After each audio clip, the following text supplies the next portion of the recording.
Welcome friends on my YouTube channel geography classes. Friends, आज अपन बात करने वाले हैं नदी अपरदन पर। नदी अपरदन और साथ ही में नदी अपरदन से निर्मित जो विभिन्न स्थलाकृतियां हैं, साथ ही हम जानेंगे नदी के निक्षेप से जनित जो स्थलाकृतियां हैं उनके बारे में भी। फटाफट से आप यूट्यूब चैनल को लाइक कर दीजिए, सब्सक्राइब कर दीजिए, वीडियो को लाइक कर दीजिए, चैनल सब्सक्राइब कर दीजिए। उल्टा बोल दिया मैंने। तो अब हम आगे बढ़ते हैं हमारे इस नदी अपरदन पर। तो सबसे पहले मैं आपको ये बता दूं कि जब नदी का अपरदन होता है या नदी अपरदनात्मक कार्य करती है तो नदी में 3 प्रकार की क्रियाएं होती हैं। मोस्टली 3 प्रकार की जो क्रियाएं, उनमें पहला है अपघर्षण। अपघर्षण क्या होता है, हम इसको जानते हैं। अपघर्षण होता है कि जब नदी मार्ग में आने वाले चट्टानों के टुकड़े नदी के तल से, धरातल से घर्षण करते हुए जब आगे बढ़ते हैं तो उसको हम कहते हैं अपघर्षण। अब अपघर्षण 2 प्रकार का होता है, एक होता है क्षैतिज, एक होता है लंबवत। अब क्षैतिज अपघर्षण क्या होता है, मान लीजिए ये नदी है हमारी, जब चट्टान कंकड़ नदी के पार्श्व में, पार्श्व समझते हैं किनारे, चट्टान कंकड़ जब नदी के पार्श्व में घर्षण करते हुए आगे बढ़े, नदी के पार्श्व में, नदी के किनारों पर घर्षण करते हुए आगे बढ़ते हैं तो इससे नदी की चौड़ाई बढ़ती है और इस प्रकार का अपघर्षण हम कहते हैं क्षैतिज अपघर्षण। और जब चट्टान कंकड़ नदी की तली से, नदी के बॉटम से घर्षण करते हुए आगे बढ़ते हैं तो इस प्रकार का अपघर्षण कहलाता है लंबवत अपघर्षण। ठीक है, ये ध्यान रखना, इस प्रकार का अपघर्षण कहलाता है लंबवत अपघर्षण और इस अपघर्षण में नदी की गहराई बढ़ती है। नेक्स्ट है सन्नी घर्षण। सन्नी घर्षण सिंपल है। सन्नी घर्षण में क्या होता है कि नदी मार्ग में उपस्थित जो चट्टान कंकड़ है वो एक दूसरे से टकराकर आगे बढ़ते हैं, एक दूसरे से टकराकर घर्षण करते हैं और आगे बढ़ते हैं। जल गति क्रिया में क्या होता है कि नदी सामान्यतः बह रही है और नदी के मार्ग में यदि कोई चट्टान खड़ी है तो नदी जल के थपेड़े, नदी जल की थप्पड़ उस पर पड़ती है और थप्पड़े पड़ने की वजह से चट्टान टूट जाती है, ठीक है, और घर्षित होकर बह जाती है। तो इसको हम कहते हैं जल गति क्रिया। ठीक है, अब हम जानते हैं हमारे जो नदी के द्वारा निर्मित अपरदनात्मक जो स्थलाकृतियां हैं उनके बारे में, और उसके बाद हम जानेंगे नदी द्वारा निक्षेप से निर्मित स्थलाकृतियों के बारे में। फटाफट से वीडियोस को आप लाइक कीजिए, चैनल को अभी के अभी सब्सक्राइब कीजिए। ओके, हम कंटिन्यू करते हैं, आप हमारे साथ बने रहिए।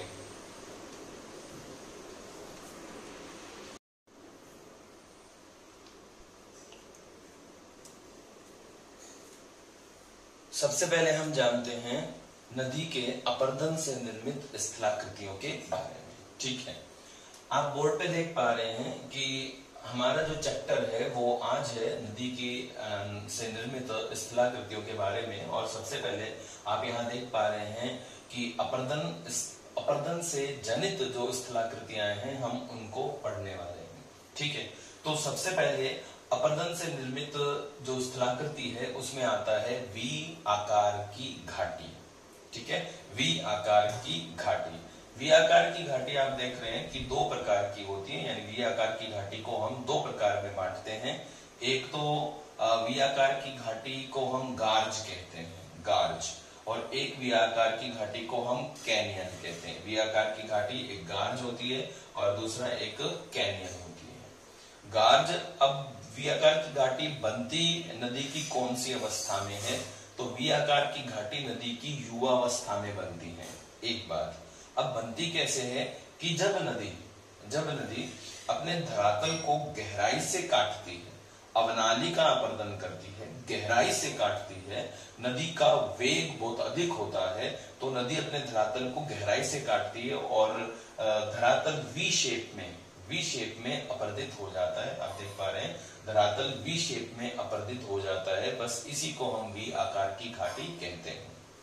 ओके, अब वी आकार की घाटी में गार्ज क्या है और कैनियन क्या है। गार्ज तो क्या होता है कि कम गहरा, या यूं कहूं मैं, घाटी है तो मैं फिर इसको कम गहरी बोल दूं, कम गहरी, कम सांकड़ी, कम गहरी, कम संकड़ी, विस्तृत जो होती है उसको तो हम कहते हैं गार्ज। ठीक है, गार्ज जैसे हमारी सिंधु नदी गार्ज बनाती है, ठीक है, हमारी ब्रह्मपुत्र नदी भी गार्ज बनाती है, हमारी चंबल नदी भी गार्ज बनाती है, चंबल नदी कोटा जिले में गार्ज बनाती है। ठीक है, दूसरा आप देख पा रहे हैं स्क्रीन पे हमारे पास है कैनियन। कैनियन क्या होते हैं? लंबे गहरे संकरे, लंबे गहरे संकरे जो हैं उनको हम क्या कहते हैं? कैनियन कहते हैं। ऐसी भी आकार की घाटी जो गहरी संकरी लंबी हो उसको हम कैनियन कहते हैं। हमारे यूएसए की एक कोलोराडो का पठार होता है, उस कोलोराडो के पठार पर बहने वाली नदी है कोलोराडो, और कोलोराडो नदी जो अपना कैनियन बनाती है उसको कहते हैं ग्रांड कैनियन, और ये विश्व का सबसे बड़ा कैनियन है। ठीक है, ये ध्यान रखना। ओके, नेक्स्ट हम बात करते हैं वी आकार की घाटी के बाद एक आता है जलगर्तिका।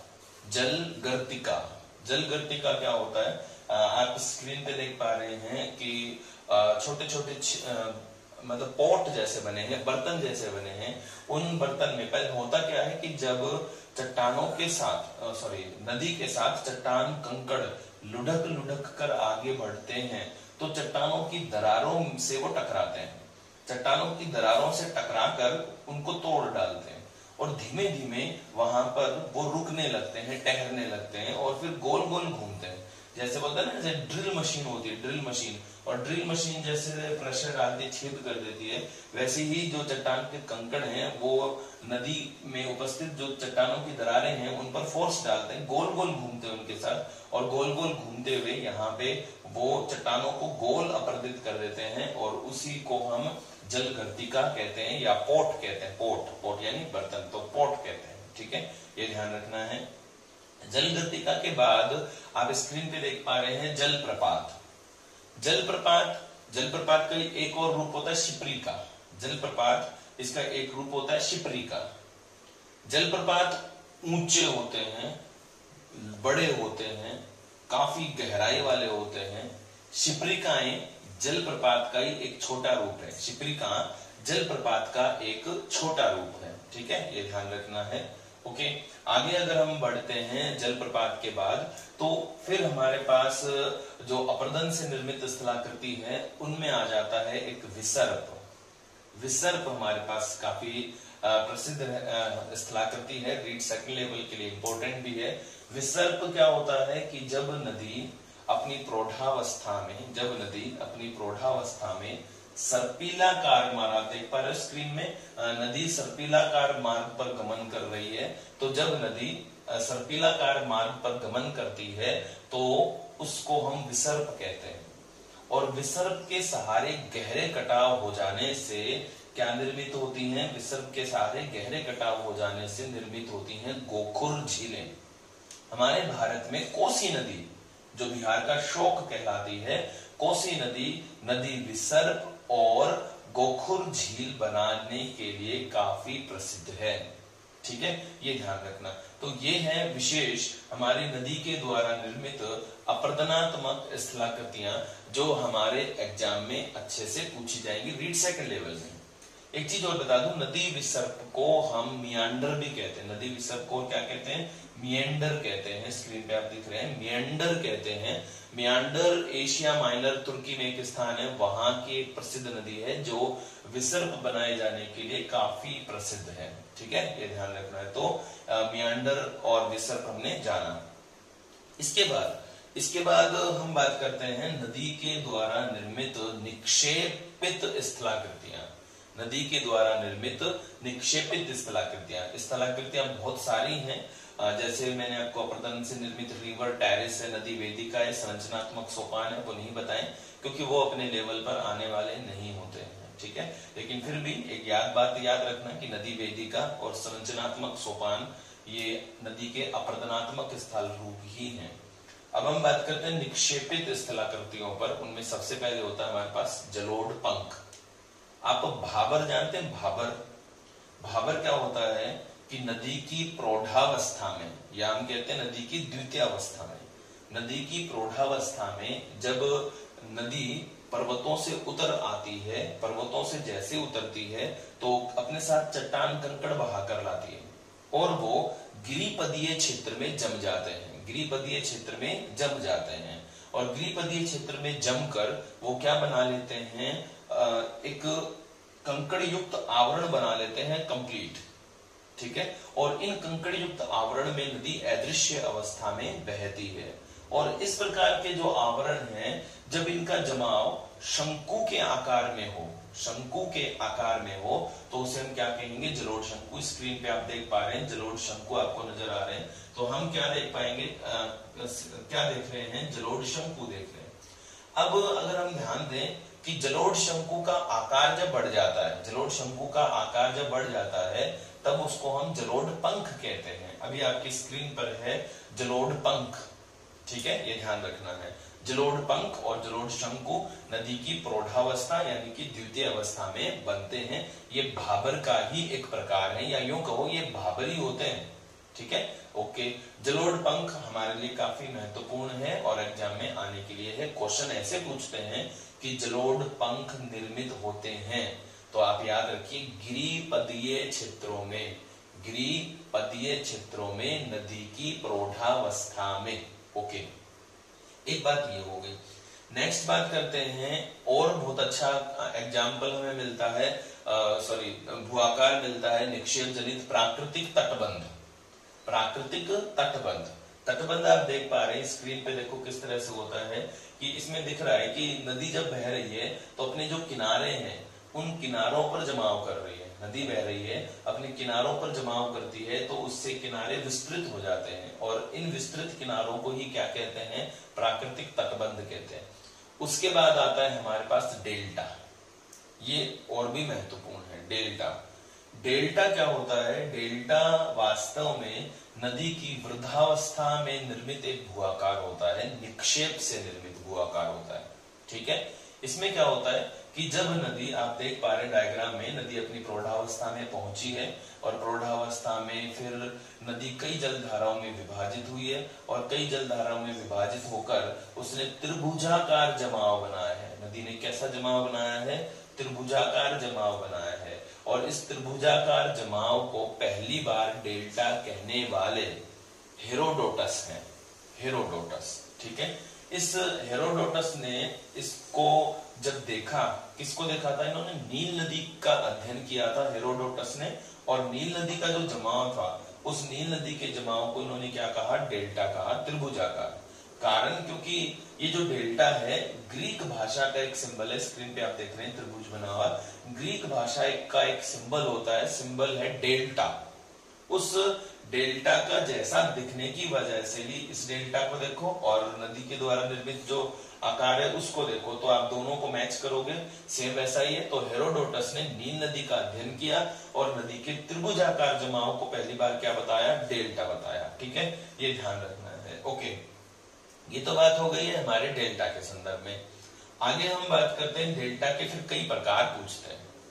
डेल्टा का एक प्रकार होता है चापाकार डेल्टा।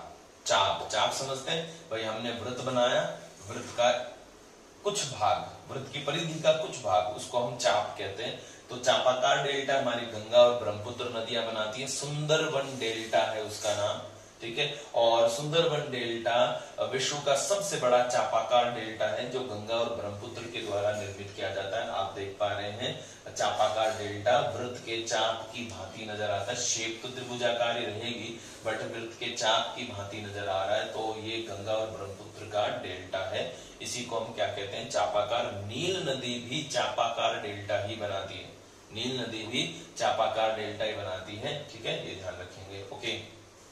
आगे बात करते हैं चापाकार डेल्टा के बाद काफी अच्छा क्वेश्चन आता है पंजाकार डेल्टा। पंजाकार, बर्ड फुट, पंजाकार डेल्टा है ना, पंजाकार डेल्टा। इसमें क्या होता है कि आप देख पा रहे हैं मिसिसिपी मिसोरी जो डेल्टा बनाती है उसको हम पंजाकार डेल्टा कहते हैं।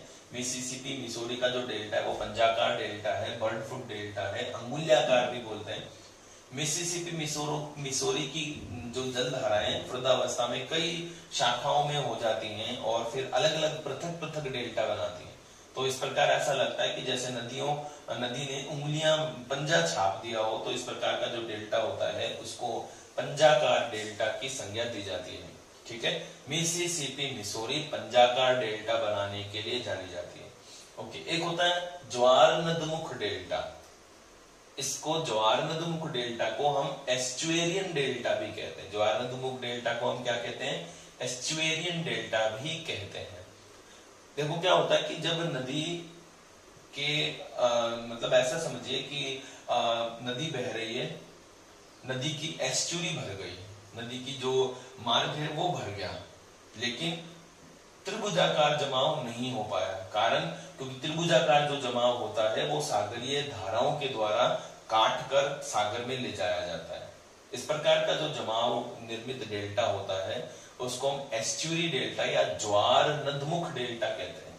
ठीक है, मतलब जब नदी के एस्चुरी भर गई, नदी की नालिकाएं भर गई, तो उसको हम ज्वार नदमुख डेल्टा कहते हैं। एक होता है परित्यक्त। परित्यक्त समझते हैं ना, डिवोर्सी बोलते हैं वैसे तो, डिवोर्सी यानी तलाकशुदा या परित्यक्त। परित्यक्त डेल्टा क्या होता है कि जैसे अपनी गंगा नदी का एग्जाम्पल लो। गंगा नदी बह रही है, गंगा नदी का जो मुख्य भाग है वो तो बनाता है चापाकार डेल्टा। ठीक है, अब गंगा नदी से हुगली नदी पृथक हो गई। हुगली नदी इस गंगा और ब्रह्मपुत्र से अलग होकर अपना अलग डेल्टा बनाती है, तो हुगली नदी का जो डेल्टा है वो क्या कहलाएगा? परित्यक्त डेल्टा कहलाएगा, यानी पृथक डेल्टा। जब मुख्य नदी से पृथक होकर सहायक नदी या उसकी एक अन्य शाखा पृथक डेल्टा बनाए तो उसको हम कहते हैं परित्यक्त डेल्टा। ठीक है, और भी डेल्टा के प्रकार हैं, जैसे वर्धमान डेल्टा है, रुंडित डेल्टा है। वर्धमान को प्रगतिशील भी कहते हैं, मतलब नदी का ऐसा डेल्टा जो निरंतर आगे बढ़ते ही रहते हैं। रुंडित डेल्टा ऐसा होता है कि कटाफटा डेल्टा, कि नदी क्या हो गई? लुप्त हो गई। नदी लुप्त हो गई और लुप्त हो जाने के बाद उसका जो डेल्टा है कटाफटा सा डेल्टा है, मार्ग में टुकड़े टुकड़े हो गया है, तो इस प्रकार का जो डेल्टा होता है वो रुंडित डेल्टा होता है। तो रुंडित इंपॉर्टेंट नहीं है। ठीक है, और अपने लिए जो इंपॉर्टेंट है रीट सेकंड के लिए वो मैं बता देता हूं आपको। पंजाकार डेल्टा काफी इंपॉर्टेंट है, और चापाकार डेल्टा काफी इंपॉर्टेंट है। ठीक है, परित्यक्त डेल्टा ये ध्यान रखना। बाकी दो सबसे इंपॉर्टेंट है, पंजाकार और एक हमारा चापाकार। ठीक है, बस ये थी हमारी नदी अपर्दन और निक्षेप से निर्मित विभिन्न स्थलाकृतियां। इनको आप अच्छे से लर्न करेंगे, क्योंकि ये जो डायग्राम है आज मैंने बिना मार करके मतलब पूरा लेसन बिना मार करके आपको बताया है स्क्रीन के ऊपर। इन डायग्राम्स को आप अच्छे से देखिए और फिर आप लर्न कीजिए। बाकी अगर आप फुल डिटेल्ड वीडियो चाहते हैं तो आप हमारा जो पेड प्रोग्राम है उसको ज्वाइन करें। पेड प्रोग्राम के लिए नीचे हमारे व्हाट्सएप नंबर है, व्हाट्सएप नंबर पर आपको अपनी ईमेल आईडी सेंड करनी है। ठीक है, और वहां पर आपको फुल डिटेल्ड एचडी क्लासें आपको ईमेल की जाएंगी। ठीक है, जिसमें हम मार्कर से आपको एक्सप्लेन भी करते हैं और डायग्राम भी शो करते हैं। ठीक है, okay friends, thank you and जय हिंद।